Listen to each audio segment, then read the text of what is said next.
Cherished Children Ministries. Here at Cherished Children Ministries, we equip teachers and parents how to teach writing with a holistic approach, embracing children's unique gifts and talents and igniting their passion for writing and literature. Today, I'm going to talk with you about some of the strategies I use when teaching writing. As a writing teacher, it is my job to make sure that whatever developmental stage a child is in, I support and scaffold his or her work. So you might be wondering, how do I do this? I listen to conversations. I closely examine the children's work. I develop mini lessons for writing workshop. And during the mini lessons, the children and I pinpoint the lessons we need to do together. I encourage that no one person is the teacher or the expert, and we all write and grow together. There are some different stages of writing. Writing can include scribble, art, letter formation, strings of letters, words, word inventories, inventive spelling, words together, and sentences. I will have another video on these. Now, there are some ideas for encouraging writing at home. You can make cards, journal entries, and write back and forth. You can make your own bookmarks or write books about different things, and you can make predictions. You can make posters advertising a good book, maybe vacation journals. You could write a play and act it out with puppets. You can write your own stories, make your own books, write favorite recipes, and make sure you fix those recipes with the child. You could write about a TV show. About mid-year, your children are probably going to become comfortable with writing workshop if you have started it in the beginning of the year. They oftentimes will become too dependent on you as their classroom teacher or their mom teacher. So I will show you how to use a series of strategies that we use as writers and lessons to encourage students to become more independent. I mean, after all, that's what we're going for, right? You can plan your schedule for a day together and make story starters as a family around your dinner table. You can create a child's memory book and let your child help you plan a menu for the week. You can write a cereal box report. You can write messages each morning on a whiteboard or easel. You can type your children's stories for them, especially for younger students. And you can copy their stories and give them as gifts. So what do we do first? First, I show the children one strategy that I use as a writer, and then we set out to investigate the other writing strategies that they can use, and we explore them together.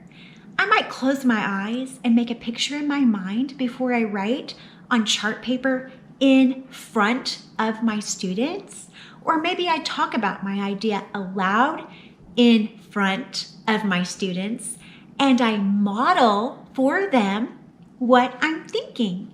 Then I write my thoughts. Another strategy I use is I might close my eyes and make a picture in my mind before I write. Then I do the writing on chart paper in front of my students. I also may reread my writing and check that it makes sense, and I self-correct what I decide to change in front of my students.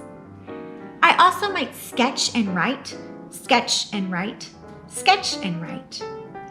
I simply draw pictures of what I am thinking because I model for my students that I can think about the picture first, then I can write about what that picture is. It helps my students actually get their pencil to their paper and not be afraid to write. I may cut and paste. I might have several stories that are happening on one page. So when my idea is clear, I simply show my students how to cut and paste onto other pages. At first, the idea of rewriting and starting over seems overwhelming, and students become discouraged. I model for them how to do this, and then I teach that good writers are never finished until it is published. We, as authors, can change anything and everything that we want to change. We own it. We do with it what we want. I also might model how to stretch the moment. I might have gone ice skating yesterday, and I want to really think about this moment for a while. So I think about the environment. How did it smell? What was it like? How did it feel? How did it taste? Did I touch anything? Then tomorrow, I will turn to this moment and I'll turn it into a story. I also might picture label. So I start with a seed or an idea and I just think about it for a little bit. Then I draw my story. I won't write today, just draw. And I will label my pictures. Tomorrow, I will write. Another strategy I use is I talk about my idea. I might just think about my idea and then talk about it for a while. I usually do this during writing conferences with my students or during author's chair. I have another video on writing conferences and another video on author's chair and how to implement those effectively. But for this video, we'll stick to talk about my idea. I will listen to the student's idea if he or she is on my rotation for the day. Now, if you're homeschooling, you can do this with your own kids, or you might just do it with one or two of your children for the day, depending on how busy the rest of your day is. If it is the student's turn for author's chair, he or she will share with their classmate. Another strategy I might use is write, write, think. I will write and write and write. I might even set a timer for 10 to 15 minutes and never take my pencil off of my paper. I want to get all of my thoughts down on paper today. I don't worry about spelling at all. I have another video on spelling. Then I will stop and think, and I might go back and change some words and add some details. Another strategy that I use is research my topic. I might have a specific lesson that I need to research, and I will now model for my students how I begin to write about it. Maybe a specific country that I thought I knew about, but I realize I just really do not know as much as I thought I knew about it. It is now that I realize I need to research my topic. So I model in front of my students how to do this and what resources I have available to me. I also revisit. I model for my students how I revisit some of my stories. I might have several stories in my writing journal, but I have lost interest in the one that I'm working on now, so I flip through my pages and I realize, oh, I forgot all about this story I was working on about ice skating. I think I want to work on this one today. Now, take note.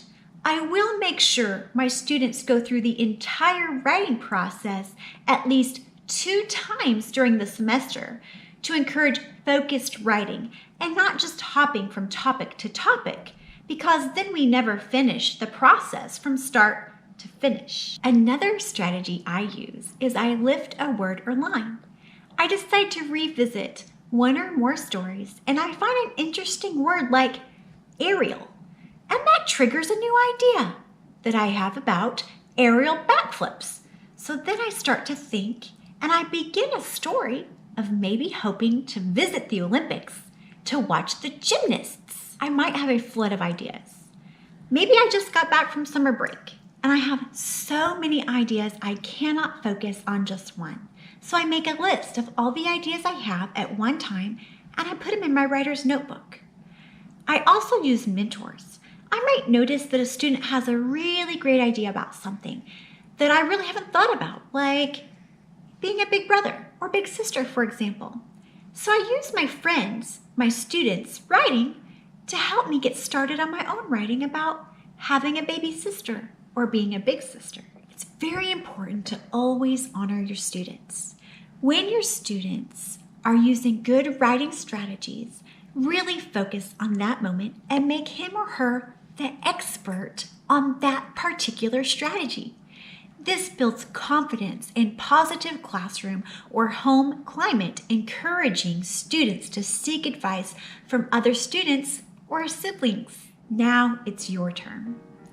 I hope that you find this video useful in your own classroom or homeschool.